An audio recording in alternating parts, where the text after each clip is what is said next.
UFC 314 Volkanovski versus Lopes goes down this weekend, so I'm going to give you guys my full main card rapid fire predictions. Starting us off on the main card, we have a great fight in the light heavyweight division. Nikita Krylov versus Dominic Reyes. This is a fun little fight. Nikita Krylov has been out for over 2 years. Dominic Reyes is now on a win streak, and I'm going to go with Nikita Krylov. I'm going to go with Nikita Krylov by second round TKO. This is kind of a simple fight to predict, in my opinion. It's, do you trust Dominic Reyes' chin or do you not? And I do not trust his chin. I think Nikita Krylov is kind of underrated. I've been saying it on my TikTok account for a really long time. If you don't follow me on there, I have almost 40,000 followers. Link will be in the description.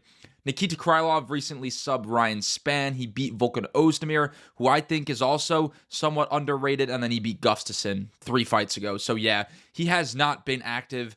And then for Dominic Reyes, he's kind of back. You could say he's back. He lost to Jones, which he won. He won that fight.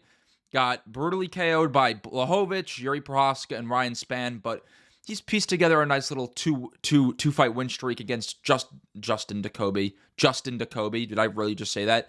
Dustin Jacoby and Anthony Smith. But the problem here is those guys aren't the elite of the elite. Sure, Dominic Reyes is probably maybe a better striker than Nikita Krylov. He's good off of his back foot. He can land the right, but I just don't think his chin's going to hold up. I don't think he's on the level of Nikita Krylov anymore. Nikita Krylov has some underrated wrestling. I think he implements the wrestling in this fight. I think I could see a ground and pound TKO, something like that. Now, of course, Dominic Reyes does have good takedown defense. I think it's around about 82%, but he hasn't really fought the grapplers of Nikita Krylov's level since a John Jones, and John Jones didn't really take him down. I just don't trust Dominic Reyes' chin. I think Nikita Krylov has power. He could finish him on the feet. He could take the fight to the ground. He could find a submission. Sure, Dominic Reyes could maybe be outpointing him on the feet. Good off the back foot, as I said, but I just don't trust that chin, man. I don't trust that chin. And I love Dominic Reyes. He played college ball near me. I love Dominic Reyes, but I just can't trust the chin. I can't trust the chin, and I think Nikita Krylov is pretty damn underrated. So I'm going to go with Nikita Krylov by second round TKO. I could also see a submission. And if you guys like these videos, like, subscribe, click the like button. Click the like button. It helps out the videos so much more than you can imagine. And click the subscribe button for ranking videos, tier lists, unique content. I'm going to be starting to, post consistently. So click that subscribe button. Moving up on the card, we have Jean Silva versus Bryce Mitchell. This is a really fun fight. This main card is absolutely awesome, and we lost the Carlos Prates fight too. But I am going to go with Jean Silva by round 2 TKO. Once again, I have never seen more people pick a massive underdog than I have with Bryce Mitchell. I think Jean Silva is minus 300, and I think after the fight, people are going to be like, oh, yeah, I really overthought this one. Bryce Mitchell's good, sure, but I think Jean Silva's going to knock him out. Jean Silva's on that run. He's an absolute maniac. He's a better striker than Bryce Mitchell. Bryce Mitchell doesn't really have great striking defense, and the hypocrisy for predictions, for this card especially, is people are picking Bryce Mitchell to dominate Jean Silva, but at the same time, they're questioning if Volk's chin's going to be okay.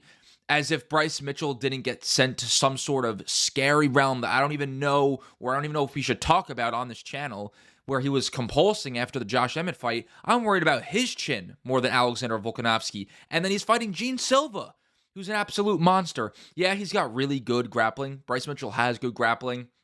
He was able to hold down Ilya Topuria for a minute before Topuria ragdolled him. That was kind of sad. But Jean Silva's a monster. I know you guys can say, oh, he was taken down by Charles Jourdain 3 times. I honestly think he was messing around. Sure, the takedown defense could be better, but he's kind of unproven.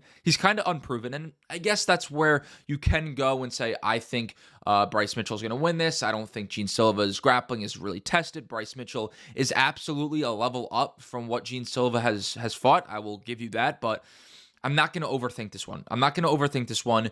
Josh Emmett, I know he did come back against Chrome Gracie, but it is Chrome Gracie. Chrome Gracie is not a UFC level fighter, in my opinion. I don't know if that chin is there. We really don't know if that chin is there. So I'm going to go with Jean Silva by round 2 TKO. I think he touches him up early. Maybe Bryce Mitchell gets the fight to the ground, but I don't see Bryce Mitchell landing nasty ground and pound, finding a submission against Jean Silva, holding him down. I just don't see that happening. Now, as I said, I do think Bryce Mitchell's grappling and wrestling is very good, but striking defense is poor. I don't know if the chin's there. Jean Silva's a maniac. His scrambling and just the scrambling ability in general, I think, is going to be pretty good. He's very fast on the feet. I think he lands something and knocks out Bryce Mitchell. A lot of people are overthinking that fight. Come back when Jean Silva wins. Next up on the main card, Yair Rodriguez versus Pitbull. This is another really, really fun fight. Patricio Pitbull, first fight in the UFC. Yair Rodriguez is on a 2-fight skid. I'm going to go with Yair Rodriguez by round 1 TKO. I think we're going to get a lot of finishes on this main card. So first off, to beat Yair Rodriguez, what do you have to have? You need to be a very good grappler and wrestler, in my opinion. Sure, Pitbull has that. You need to be fast on the feet. Don't think Pitbull really has that. You need to be smart. Sure, he has that. I think you need to be defensively sound. I think you need to be young-ish. I know Volkanovski's older, but Volkanovski's Volkanovski. Pitbull's not Volkanovski. You know what I mean? I think you need to be young. I think you need to be able to hold up and keep up with Yair's pace. And ultimately, I think you need to push a higher pace. You saw what Volkanovski did. Brian Ortega, I'm not sure if he wins that fight if they rematch, but Brian Ortega, great grappler, great wrestler. Volkanovski does everything well. Volkanovski was able to push the pace. Yair Rodriguez's defensive grappling is bad. It's really bad. I said Volkanovski was going to dominate him. Volkanovski did dominate him. But the problem with Pitbull is he's older. He doesn't throw a lot of volume. He's slower. Sure, he has a good grappling and wrestling base. Maybe he can mix in the takedowns. But Yair is going to be fast. He's going to be quick. He needs to win this fight. Yair needs to win this fight. So I think he stuffs the takedowns. Pitbull doesn't put on enough pressure in this fight.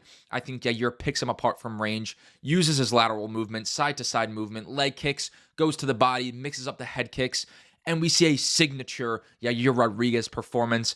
I'm interested to see the odds for this fight. I'm actually not sure, but you could see Yair Rodriguez, has near a 6-inch reach advantage. I think that's going to be pretty important for him in this fight. He's much taller. I think he picks him apart at range, snipes him, and finds a head kick knockout in round 1. Sure, I could see Pitbull winning this fight, but I'd be kind of shocked. My camera just died, so I just went to the gym, but we're back now. Moving on to the co-main event, Michael Chandler versus Paddy Pimblett. This main card just keeps getting better and better and better. You guys are not going to like this one. I'm going to go with Michael Chandler. I'm going to go with Michael Chandler by second round TKO. No, we'll make it third round TKO. I just don't think Paddy Pimblett has fought the level of competition that he needs to compete with Michael Chandler. I thought he robbed Jared Gordon in their fight. You beat Bobby Green. Okay, I'm just not that impressed. Now, Michael Chandler does not have a great UFC resume. He literally only beat Tony Ferguson, and Dan Hooker. And I think Dan Hooker would probably beat Michael Chandler now. So he's overrated in that aspect, but I feel like his skill set's kind of underrated because if Michael Chandler had IQ, he'd be actually a great fighter. But I just don't think Paddy's on that level just yet. If you beat Bobby Green, it's nothing too impressive with all due respect to King Green. Michael Chandler always has moments.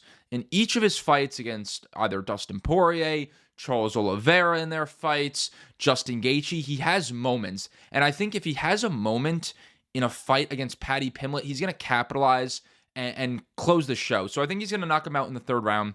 Could see Paddy winning, though. I wouldn't be shocked if Paddy's winning or if he wins. I believe Paddy's the favorite. Now, Michael Chandler, as we know, is not the smartest fighter in the cage. He could walk into traps. Now, I wouldn't be surprised if he, hurts Paddy Pimblett. He's walking forward, goes for a takedown, gets into some sort of submission, and then Paddy submits him. Easy. Paddy is a really good grappler. He's a great wrestler. He has a chin. I could see him eating a shot of Michael Chandler, but I just see Chandler having a moment. And I think he finishes the fight, but we know with Chandler, he has many moments, good or bad. So if Paddy can capitalize and if Paddy proves he is on that level, I wouldn't be surprised. But when your only names on your resume are Jared Gordon, which you lost that fight, and then Bobby Green, I just can't pick you to beat a guy who has been in there with the likes of Charles Oliveira, Justin Gaethje, Dustin Poirier, etc. There's levels to this game. And I don't think Michael Chandler is, a top 5 to 7 lightweight in the world. I don't believe that, but there's levels to this game. I think the experience will prevail for Michael Chandler. I still think he is very dangerous, even though he cheats a million times. I still think he's dangerous. I think he gets Paddy Pimblett out there in round 3. Moving up to the main event, Alexander Volkanovski versus Diego Lopes for the featherweight title. This is going to be a little bit weird after because Ilia Topuria is just going to be looming over the featherweight division regardless of who wins. I guess in that aspect and from that perspective, it would be better if Lopes wins, but I'm going to go with Alexander Volkanovski by 4th round TKO. Now, you can just bring up the chin. Is Alexander Volkanovski's chin, is his chin going to be okay? If it's not, I could see him getting knocked out early. If it's okay, after 2 brutal knockouts, I see him winning. Regardless, Diego Lopes, the only chance he has of winning this fight, in my opinion, is if he gets Volkanovski out in the 1st and 2nd round. He is one of the most dangerous round 1 fighters we have in the UFC. You saw what he did to Brian Ortega in 30 seconds. He has really nasty combinations in the pocket. He has a ton of power. His submission game is nasty. He has a lot of traps that he could set. He's overall a very dangerous fighter. And if Alexander Volkanovski isn't patient and he walks into things and his chin isn't there, he could get absolutely finished. But if Volkanovski drowns out this fight, I see him beating up Lopes. Lopes is simply not on the level of Volkanovski. So for me, if I was in Volkanovski's corner, I want him to implement that wrestling early. Implement that wrestling, tire out Lopes, beat him up to the body, land ground and pound, make it a dirty fight in the 1st round. Make it dirty. Because then you saw, short notice, Dan Ige, dude was on like 2 minutes notice. Diego Lopes was tired in the 3rd round. Dan Ige was beating him up in the 3rd round. Diego Lopes has a bad gas tank, especially for a 5-round main event against Alexander Volkanovski, who has one of the best gas tanks ever. He is looking more shredded than he ever has. If Diego Lopes comes in there with another lousy gas tank, Volkanovski's going to eat that man alive. Volkanovski's a better striker. His combinations are cleaner. He has a more fight IQ. He's a better offensive wrestler. Now, Diego Lopes has that submission game, and Volkanovski overall is a very good defensive grappler and wrestler. We saw what he was able to do against Islam Makhachev, but he's had some moments in the past against Brian Ortega. Diego Lopes is a very creative submission artist. He has wrestled with the likes of Movsar Evloev, who was one of the best grapplers in that division, and he almost submitted him on multiple occasions. So if Alexander Volkanovski isn't patient in this fight, he could absolutely get finished. And this fight really reminds me of that Yair Rodriguez fight, where Alexander Volkanovski, we all know he's the better fighter. I think everybody can agree Alexander Volkanovski is the more skilled fighter compared to Diego Lopes. With Yair Rodriguez as well, Yair has a ton of power. He's very dangerous. If you slip up, he can finish you, just like Diego Lopes. But if Volkanovski drowns out the fight like he should do in this one, he ultimately finds the finish. And that's what he did against Yair Rodriguez. That's what I predicted in that fight. And that's exactly what I see happening in this fight.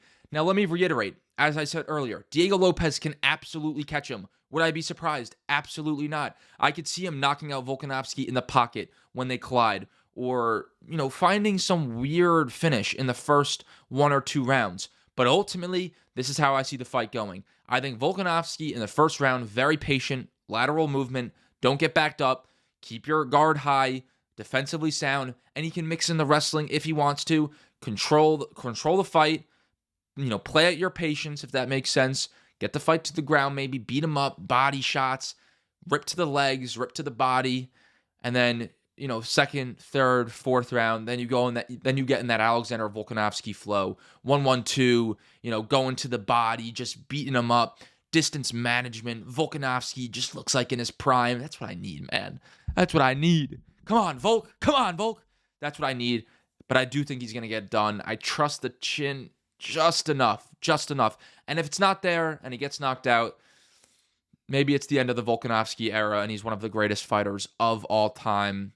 but I do think Volkanovski's going to get done. He's going to break that 35-plus curse in the lighter weight classes. This is your time, Volk. This is your time. Volkanovski by 4th round TKO. Let me just go through my predictions once more for you guys. Like, subscribe, do all that. Nikita Krylov by round 2 TKO. Jean Silva by round 2 TKO. Yair Rodriguez by round 1 TKO. Michael Chandler by round 3 TKO. Round 3 TKO. And then Alexander Volkanovski by round 4 TKO. A bunch of knockouts on the main card. If this is how the main card goes, I'm more than ready for it. Let me know what you guys think in the comment section down below. Drop your predictions for the entire main card. I will see you after the fights. Let's go.